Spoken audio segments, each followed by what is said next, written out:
Chile, the country often admired as Latin America's great economic success story, suddenly woke up. It was at the end of October 2019. What had begun as a protest by high school students quickly devolved into looting and arson in Santiago, prompting the president to declare a state of emergency in the city. People were banging pots and pans in the streets in an outcry against the rising cost of living, deficient health and educational systems, and costly public transportation and services. One day alone, more than 1 million people took to the streets of Santiago to protest. Subway stations were destroyed, buses for local transportation were set on fire, while violent demonstrators looted supermarkets, pharmacies, and department stores.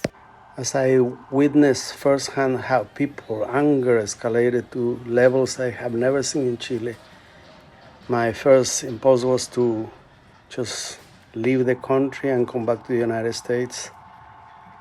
But then I knew that that was just a reaction because I was afraid. So in the middle of social and political unrest, we continued to provide the spiritual support that people needed in churches and house churches in the metropolitan area of Santiago. Back home in 2020, we never imagined what was ahead. Our son Esteban, who lives in New York, got sick with COVID. Most of our relatives there were fighting this disease, but God was faithful, and all of them recovered. It was very difficult. I know it has touched all of our lives.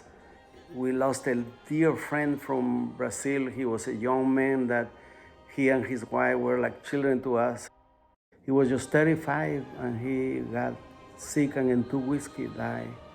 As you see in the picture, he was there when Pastor Collins visited us in Brazil.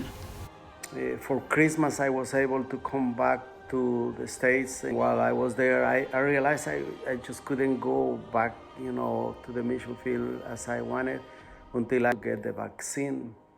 And so while we waited, we learned that in Guatemala, my country, not only the pandemic, but also 2 great hurricanes that went through the country and destroyed a large area where my father established the Church of God. He planted many churches there, and we had some friends there that were in need. So I got some of the family sending us some money to send to Guatemala and help, especially the children, because they didn't have anything. And as part of what we want to keep on doing in the future, helping in that area.